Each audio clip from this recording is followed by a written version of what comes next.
आप सभी का स्वागत है इस वीडियो में। तो इस वीडियो में हम जानेंगे रीजनल सेंटर धर्मशाला के एडमिशन के बारे में। जो एडमिशन का जो प्रक्रिया है वो क्या रहता है यहाँ पे, एंड डॉक्यूमेंट कौन कौन से लगते हैं, और जो एडमिशन फ़ीस है वो क्या होता है, यहाँ पे कितने लगते हैं, इसके बारे में फिर जानेंगे। और एडमिशन स्टार्ट कब से है और एडमिशन का जो लास्ट डेट है इसके बारे में फिर, एंड यहाँ पे जो एडमिशन का जो प्रक्रिया है वो ऑनलाइन होता है या ऑफलाइन होता है, इसके बारे में जानेंगे। वीडियो को करते हैं शुरू। तो ये जो डॉक्यूमेंट है वो एडमिशन फॉर्म के साथ अटैच करना है। तो सबसे पहले यहाँ पे 10th क्लास की सर्टिफिकेट है वो लगेगा। देन यहाँ पे जो 12th क्लास का सर्टिफिकेट है वो लगेगा, और ग्रेजुएशन का जो सर्टिफिकेट है वो लगेगा, और proof of entrance roll number admit card है वो यहाँ पे अटैच करना होगा। एंड हिमाचली बोनाफाइड्स और कैटेगरी सर्टिफिकेट जो एससी और एसटी वाले होते हैं और अदर कैटेगरी वाले होते हैं होता है, देन अटैच करना है। और फ़ोटो आइडेंटिटी कार्ड, जैसे आधार कार्ड हो गया, पैन कार्ड हो गया, तो यहाँ पे आप आधार कार्ड को अटैच करना। गैप सर्टिफिकेट, यहाँ पर जिन्होंने 1 साल या 2 साल गैप किया है, मान लीजिए कि यहाँ पे एक बच्चा है वो यहाँ पे 2024 में ग्रेजुएशन को पास किया और एमए में 2025 में एडमिशन ले रहा है, तो उसको गैप सर्टिफिकेट यहाँ पे देना पड़ेगा। और ये जो गैप सर्टिफिकेट है वो तहसील से बनता है। एंड अब बात कर लेते हैं। और बैंक डिमांड ड्राफ्ट बनेगा, और ये जो बनेगा वो 200 का बनेगा। यहाँ पे ये आईपीयू का हो सकता है यहाँ पे, और जो भेजना है वो एचपीयू रीजनल सेंटर धर्मशाला में इसको भेजना है, ये ड्राफ्ट बनाकर। ये 200 का ड्राफ्ट जो बनेगा। एंड यहाँ पे जो फीस है वो 200 रहने वाला है, जो कि एमए, एमएससी और एमकॉम का जो फीस है यहाँ पे एडमिशन फीस है वो 200 रहने वाला है। यहाँ पे जो एमएससी जूलॉजी का जो एडमिशन है, आप एमएससी जूलॉजी में एडमिशन लेते हैं तो वहाँ पे अलग फ़ीस रखा गया है, पीजीडीसी का अलग फ़ीस रखा गया है, वो मैं आपको लास्ट में बताऊँगा। एंड ये जो फ़ीस है वो आपको बैंक से डिमांड ड्राफ्ट बनाना है, और बैंक ड्राफ्ट को एचपीयू रीजनल सेंटर धर्मशाला में आपको यहाँ पे भेजना है। और डिक्लेरेशन 1 और 2 जो फॉर्म है आपको किस तरह से भरना है वो मैं लास्ट में बताऊँगा। तो यहाँ तक आपका डाउट क्लियर हो गया होगा।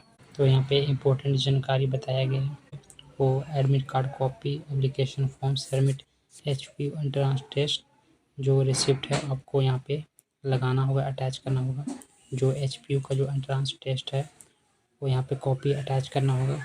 और यहाँ पे पर्सनल इन्फॉर्मेशन जो कि मोबाइल नंबर, ईमेल आईडी है वो आपको यहाँ पे अच्छे से करेक्ट भरना है, और इसी ईमेल आईडी और मोबाइल नंबर पर आपको मैसेज किया जाएगा काउंसलिंग के लिए। तो करेक्ट भरें यहाँ पे। और जो काउंसलिंग है वो मोबाइल नंबर या ईमेल पर आपको मैसेज किया जाता है, या कॉलेज वाले आपको कॉल भी कर सकते हैं या ईमेल कर सकते हैं। देन यहाँ पे ऑप्शन रहता है, तो मिनिमम यहाँ पे कॉल किया जाता है काउंसलिंग के लिए, ये आपको ध्यान में रखना और जानकारी अच्छे से फिल करना है। जो एज का क्राइटेरिया है वो क्या रहने वाला है, बॉय के लिए यहाँ पे 26, गर्ल्स के लिए यहाँ पे 28 ईयर्स रखा गया है, और एसी और एसटी जो कि कैटेगरी के हैं वो 29 ईयर्स रखा गया है।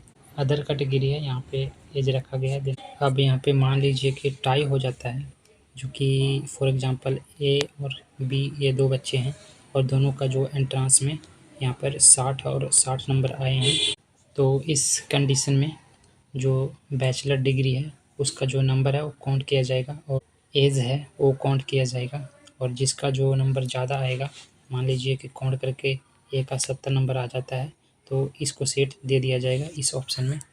देन यहाँ पे काउंसलिंग जब होगा तो आपको ओरिजिनल डॉक्यूमेंट ले जाना है। एक और यहाँ पे इम्पोर्टेंट आपको बात बता देता हूँ, यहाँ पे जब आपका काउंसलिंग होगा तो कोई भी अदर पर्सन यहाँ पे अलाउ नहीं किया जाए काउंसलिंग में। फॉर एग्जांपल किसी बच्चे का काउंसलिंग है और वो अपनी जगह पे किसी और कैंडिडेट को काउंसलिंग में अटेम्प्ट करने के लिए भेजता है, तो ऐसे में अलाउ नहीं किया जाएगा। जिसका काउंसलिंग है वही बच्चा अटेम्प्ट करेगा काउंसलिंग को, तो ये ध्यान में रखना है। तो यहाँ तक आपका जो डाउट है वो क्लियर हो गया होगा। एंड यहाँ पे जो डिपार्टमेंट ऑफ एमएससी जूलॉजी है और पीजीडीसीए का जो फीस है वो जनरल कैटेगरी वालों का यहाँ पे 900 रखा गया है, और एससी और एसटी का यहाँ पे 550 रुपये रखा गया है। और यहाँ पे आपको बैंक ड्राफ्ट बनाना पड़ेगा, HPU रीजनल सेंटर धर्मशाला में आपको भेजना पड़ेगा। एंड जूलॉजी और PGDCA का जो एडमिशन होता है वो मेरिट बेस पे होता है। इसके बारे में हम आगे बात करते हैं। अब बात कर लेते हैं कि फॉर्म किस तरह से फिल करना है, जो एडमिशन का जो फॉर्म होगा। तो सबसे पहले यहाँ पे एक फ़ोटो अटैच करना है। देन यहाँ पे सबसे पहले नेम ऑफ द कोर्स, यानी कि आप पॉलिटिकल साइंस, हिस्ट्री, मैथ किस में करना चाहते हैं यहाँ पे फिल करना है। और उसके बाद एंट्रेंस एग्ज़ाम जो अलॉटमेंट आईडी है, जब आपने फॉर्म फिल किया होगा तब आपको ये आईडी मिला होगा। एंट्रेंस का जब आपने फॉर्म फिल किया होगा तो आपको वहाँ पे आईडी दिया होगा, वहाँ पे देख लेना और उसको यहाँ पे फिल करना है। उसके बाद अपना नाम फिल करना है और ये जो है कैपिटल लेटर में फिल करना है। उसके बाद यहाँ पे फादर नेम फिल करना है, मदर नेम फिल करना है। तो यहाँ पे जो एंट्रेंस आपने दिया है वो HPU से दिया है तो यहाँ पे यस करेंगे। देन यहाँ पे अपना एंट्रेंस रोल नंबर फिल करना है। तो ये आपको एंट्रेंस के एडमिट कार्ड पे मिल जाएगा रोल नंबर, यहाँ पे फिल करेंगे। और उसके बाद यहाँ पे आपने एंट्रेंस में कितने स्कोर किए हैं यहाँ पे फिल करना है, कितने नंबर लाए हैं एंट्रेंस में वो फिल करना है। देन यहाँ पे अपना जो कैटेगरी है टिक करेंगे, अटैच करना है सर्टिफिकेट। आप जो भी टिक करेंगे उसका सर्टिफिकेट आपको अटैच करना होगा इस फॉर्म के साथ। देन यहाँ पे अपना जो एड्रेस है, जो अभी आप जो रह रहे हैं वो एड्रेस फिल करना है, वो कैपिटल लेटर में फिल करेंगे सारा। देन यहाँ पे जो आपका फ़ोन नंबर है वो यहाँ पे करेक्ट भरेंगे, क्योंकि इसी पे आपको मैसेज आएगा। और जो आपका परमानेंट एड्रेस है यहाँ पे फिल करेंगे। तो आपका जो ईमेल आईडी है देन यहाँ पे फिल करेंगे और सारा करेक्ट भरेंगे, क्योंकि इसी पे आपको मैसेज आएगा काउंसलिंग के लिए। यहाँ पे अपना डेट ऑफ बर्थ फिल करना है और जो आपका जो एज है, आप कितने साल के हो गए हैं तो यहाँ पे फिल करना है। यहाँ पे ईयर्स और यहाँ पे मंथ, जो अभी तक का जो आपका ईयर्स है, आप कितने साल के हो गए यहाँ पे फिल करना है। नेशनैलिटी आपको इंडिया फिल करना है।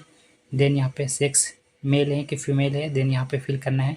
देन यहाँ पे आपको आपने क्वालिफाई कहाँ से किया है, जो HPU से किया है कि अदर यूनिवर्सिटी से किया है, जो आपका बैचलर डिग्री है वो आपने कहाँ से किया है यहाँ पे फिल करना है। और जो रजिस्ट्रेशन नंबर है, जब आप कहीं पे रजिस्ट्रेशन करते हैं, मान लीजिए कि HPU में किए होंगे या SPU मंडी में किए होंगे तो आपको रजिस्ट्रेशन नंबर मिला होगा। देन यहाँ पे फिल करेंगे और यहाँ पे आपको बोनाफाइड पे यस करना है। आप यस पे टिक करेंगे तो आपको यहाँ पे बोनाफाइड अटैच करना होगा इस फॉर्म के साथ। देन यहाँ पर अपना अमाउंट फिल करना है। तो MA और जो MCOM है यहाँ पे 200 हो जाएगा और जूलॉजी और PGDCA का यहाँ अमाउंट को फिल करेंगे। देन यहाँ पे आपने डीड बनवाया है या IPO बनवाया है, दोनों में से एक बनवाया होगा तो यहाँ पे टिक करेंगे। देन यहाँ पे डिटेल को फिल करेंगे और यहाँ पे डेट को फिल करेंगे, कब बनवाया है आपने, यहाँ पे डेट को फिल करना है। एंड आपको अब यहाँ पे एकेडमिक क्वालिफिकेशन डिटेल फिल करना होगा। तो सबसे पहले आपको मैट्रिक का जो डिटेल है वो देना पड़ेगा। तो name of the university board, तो यहाँ पर अपना बोर्ड बताना है कि आप HP बोर्ड से या अदर बोर्ड से हैं, तो यहाँ पे फिल करना है। एंड यहाँ पे जो आपका एग्ज़ाम रोल नंबर है उसमें सर्टिफिकेट में दिया होता है, देन यहाँ पे फिल करेंगे। और आपने कौन से ईयर में पास किया वो फिल करेंगे, आपको सर्टिफिकेट पे मिल जाएगा। देन यहाँ पे आपने कितने नंबर लिए हैं जो 10th क्लास में, वो यहाँ पे फिल करेंगे। और मैक्सिमम नंबर कितना होता है यहाँ पे, तो HP बोर्ड का यहाँ पे 700 होता है। देन अदर बोर्ड का यहाँ पे और कुछ होगा, जैसे CBSE का 500 का होता है, तो अदर बोर्ड का और कुछ होगा तो यहाँ पे फिल करेंगे। एंड जो परसेंट है वो यहाँ पे बताना है और यहाँ पे HP बोर्ड का परसेंट होता है। देन यहाँ पे CBSE वालों का यहाँ पे CGPA होता है और अदर वालों का यहाँ पे CGPA होता है, तो यहाँ पे फिल करेंगे। CGPA है तो यहाँ पे फिल करेंगे। उसी तरह से +2 का फिल करेंगे, यहाँ पे अपना बोर्ड बताएंगे। देन यहाँ पे अपना रोल नंबर बताएंगे और कौन से ईयर में पास किया है वो आपको सर्टिफिकेट पे मिल जाएगा। देन यहाँ पे आपने कितने नंबर लिए हैं वो यहाँ पे फिल करना है और मैक्सिमम कितने नंबर का होता है वो फिल करना है। परसेंटेज करना है फिल यहाँ पे और CGPA यहाँ पे फिल करना है।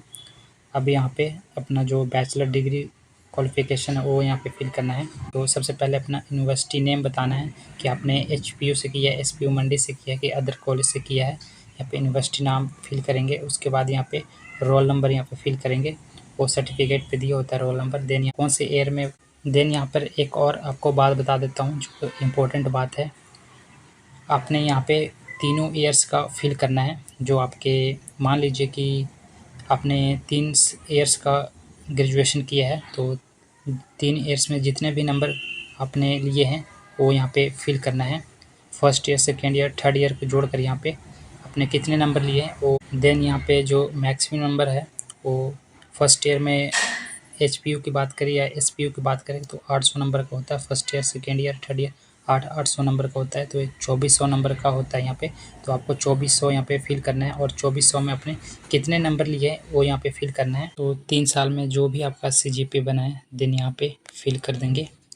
और परसेंटेज में मैं बता देता हूँ आपको किस तरह से परसेंटेज में आपको लिखना है। यहाँ पे मान लीजिए कि 70 पॉइंट लगाकर आगे जो भी आता है यहाँ पे मान लीजिए कि 205 है तो ऐसे लिखेंगे। यहाँ पे 70 और पॉइंट लगाकर यहाँ पे 05 बनेगा वो लिखना है। यहाँ पे परसेंटेज में ऐसे डालना है। देन यहाँ पे जो आपका जो एग्ज़ाम रोल नंबर है वो अच्छे से फिल करना है, अच्छे से यहाँ पे लिखना है। देन यहाँ पे बीए, बीएससी और बीकॉम में जो डीएससी 1 और डीएससी 2 है यानी कि मेजर और माइनर सब्जेक्ट है यहाँ पे वो फिल करना है। जो डीएससी 1 में आपका जो मेजर सब्जेक्ट होगा ग्रेजुएशन में वो फिल करना है। मान लीजिए कि यहाँ पे पॉलिटिकल साइंस हो जाएगा मेजर सब्जेक्ट और यहाँ पे हिस्ट्री माइनर सब्जेक्ट यहाँ पे ऐसे फिल करना है। तो यहाँ पे नोटिस दिया गया है, तो यहाँ पे बताया गया है जो मैंने आपको ऊपर बताया था कि आपको परसेंटेज लिखना है वो 70 पॉइंट करके जो आगे का अंक आता है वो लिखना है। और यहाँ पे जो आपका रोल नंबर है वो यहाँ पे अच्छे से लिखना है, वो बताया गया है। देन यहाँ पे बताया जा रहा है कि आपको यूनिवर्सिटी या कॉलेज से डिसक्वालीफाई तो नहीं किया गया है तो आपको यहाँ पे डिटेल बताना है आपको। देन नहीं किया गया तो इसको छोड़ सकते हैं आप। देन यहाँ पे एक और इम्पोर्टेंट नोटिस है, यहाँ पर आपको एडमिट कार्ड और जो आपका रिजल्ट आया है ये रिजल्ट जो आप डाउनलोड करते हैं जहाँ से, उसको आपने प्रिंट करके इसके साथ अटैच करना है। यहाँ पे जो आपका फ़ोटो आइडेंटिटी कार्ड है यानी कि आधार कार्ड है वो देन यहाँ पे अटैच करना है। जो मैंने ऊपर बताया था सेम वही करना है, यहाँ पे अटैच करना है। देन आपको यहाँ पे 2 एनवल्फ लेना है जो 6 रुपये का स्टैम्प होता है, देन उस पर लगाना है आप अपने। तो 2 एनवल्फ लेना है और उस पर 6 रुपये का स्टैम्प लगाना है। यहाँ पर बताया जा रहा है कि 2 एनवल्फ लेना है आपने। तो एक में जो आपका जो सारा डॉक्यूमेंट है उस एनवल्प में आपने रखना है और उस पर जो एड्रेस है वो सेल्फ एड्रेस यानी कि अपना एड्रेस उस पर लिखना है जो आप कहाँ से भेज रहे हैं। इस एनवल्प पे अपना एड्रेस फिल करना है, सेल्फ एड्रेस फिल करना है। देन एक और एनवल्प लेना है जो कि आपका दूसरा एनवल्प होगा।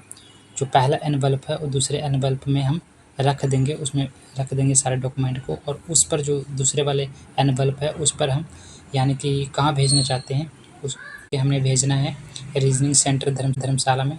तो यहाँ पे लिख देंगे रीजनिंग सेंटर धर्मशाला में भेज रहे हैं, तो दूसरे वाले एनवल्प पे लिख देंगे। देन यहाँ पे पिन कोड सारा फिल करके अच्छे से लिख देंगे और इस तरह से भेजना है आपने। तो आपको समझ में आ गया होगा। समझ नहीं आ रहा तो आप कमेंट करके पूछ भी सकते हैं, मैं कमेंट का जवाब ज़रूर आपको दूंगा। यहाँ पे आप बाय पोस्ट भी कर सकते हैं या खुद से आप रीजनिंग सेंटर में जाकर वहाँ पे ऑफिस में जमा करा सकते हैं। वेस्ट है यहाँ पे कि आसपास हैं आप कॉलेज के, तो आप कॉलेज में जाकर खुद ही ऑफिस में सबमिट कर सकते हैं डॉक्यूमेंट को। या आप दूर रहते हैं तो जो मैंने बताया है कि आपने एनवल्प लेना है, देन सारा डॉक्यूमेंट उसमें फिल करना है। इस तरह से फिल करके बाय पोस्ट भी कर सकते हैं। तो इस तरह से आपने करना है। आई होप आपको ये समझ में आया होगा, आपका जो डाउट है वो क्लियर हो गया होगा। तो अब आगे बढ़ते हैं। आप एडमिशन के लिए फ़िल कर रहे हैं तो यहाँ पे डेट फिल करेंगे और यहाँ पे जो मान लीजिए कि जो आपके यहाँ सीनियर है यहाँ पे फादर का जो सिग्नेचर है वो यहाँ पे लेंगे। उसके बाद जो अपना सिग्नेचर है यहाँ पे करेंगे, ऐसे ही छोड़ देना है यहाँ पे। देन यहाँ पे जो आपका डेट ऑफ बर्थ है वो अच्छे से फिल करना है और जो आपका कैटेगरी है जो सारा डॉक्यूमेंट है वो अपना सेल्फ अटैच करना है। बार बार बोल रहा हूँ कि आपको सेल्फ अटैच करना है सारे डॉक्यूमेंट को, ये अपने ध्यान में रखना है। देन यहाँ पे जो आपका डिटेल है वो मान लीजिए कि जो एड्रेस है, मोबाइल नंबर है, वो ईमेल आईडी है, वो आपने अच्छे से फिल करना है, गलती नहीं करना है, आपने अच्छे से फिल करना है। एक और इम्पोर्टेंट बात बताता हूँ आपको। मान लीजिए कि यहाँ पे आपका जो कोर्स है और जो आपका जो कैटेगरी है वो यहाँ पे आप रेड रेड पेन से एक बॉक्स बनाएंगे। सब्जेक्ट में आप एमए करना चाहते हैं वो यहाँ पे सब्जेक्ट का नाम लिखेंगे और आप जो कैटेगरी है वो यहाँ पे लिखेंगे। इस तरह से एक बॉक्स बनाना है, सब्जेक्ट और कैटेगरी लिख देना है, इस तरह से पेज पे लिखना है। और यहाँ पे जो आपका जो एड्रेस है, मोबाइल नंबर है और जो ईमेल आईडी है वो अच्छे से आपने फिल करना है। और वही बताया जा रहा है कि यहाँ पे आपको ओरिजिनल डॉक्यूमेंट लेकर जाना है। देन यहाँ पे अदर जो पर्सन है वो नहीं जाएगा। यहाँ पे जिसका काउंसलिंग है वही कैंडिडेट यहाँ पे जाएगा। ये अपने बात में ध्यान में रखना है। तो एक और फॉर्म है, इसको फिल करना है। देन यहाँ पे जो कोर्स है आपका वो फिल करना है और कैंडिडेट नाम और कैंडिडेट यहाँ पे नेम फिल करेंगे, सारे कैपिटल लेटर में फिल करेंगे, फादर नेम और जो एंट्रांस रोल नंबर है वो यहाँ पे फिल करेंगे। कितने अंक हासिल किए हैं एंट्रांस में वो फिल करना है यहाँ पे, और कितने नंबर का एंट्रांस हुआ था वो फिल करना है। तो यहाँ पे 100 नंबर का एंट्रांस होता है और 100 नंबर में से आपने कितने नंबर हासिल किए यहाँ पे फिल करना है। देन यहाँ पे बताया गया है कि काउंसलिंग का यहाँ पे टाइम बताया गया आपको, तो 10 बजे से लेकर 2 बजे तक होगा। अलग से आपको डेट है वो बता दिया जाएगा। देन यहाँ पे जो काउंसलिंग की जो टाइम रहेगा वो सारे जो सब्जेक्ट है वो एम.कॉम हो चाहे एमएससी हो चाहे पॉलिटिकल साइंस हो, वो सारों का यहाँ पे 10 बजे से लेकर 2 बजे तक जो काउंसलिंग है वो चलेगा। तो यहाँ पे जिन कैंडिडेट को काउंसलिंग के लिए बुलाया जाएगा या तो कॉल करके बताएंगे कैंडिडेट को, या ईमेल पे मेल कर देंगे, या तो यूनिवर्सिटी के वेबसाइट पर लिस्ट को अपलोड कर देंगे। किसी के माध्यम से हो सकता है। यहाँ पे कैंडिडेट को कॉल भी किया जा सकता है काउंसलिंग के लिए। टाइमिंग है वह यही रहेगा और डेट आपको बताया जाएगा कॉलेज के तरफ से।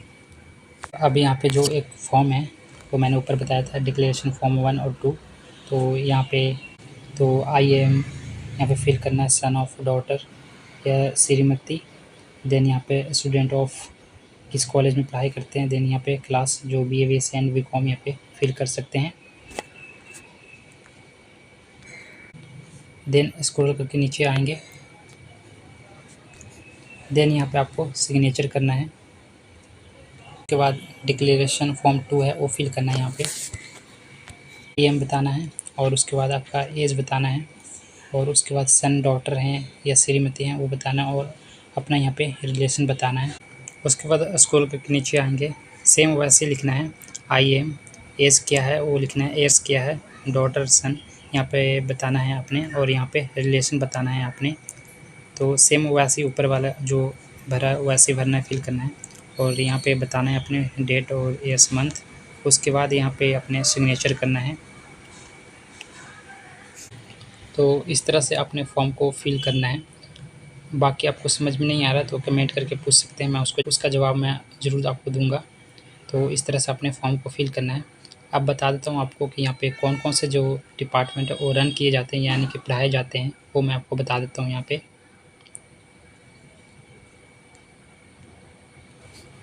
तो देख सकते हैं यहाँ पे कि MSc math, M.Com political science, Hindi English, MSc geography and यहाँ पे PGDCA और LLB 3 years, MA Sanskrit, economics, history, MBA और पब्लिक और यहाँ पे MCA जो ये डिपार्टमेंट है वो रन किए जाते हैं, यहाँ पे पढ़ाए जाते हैं।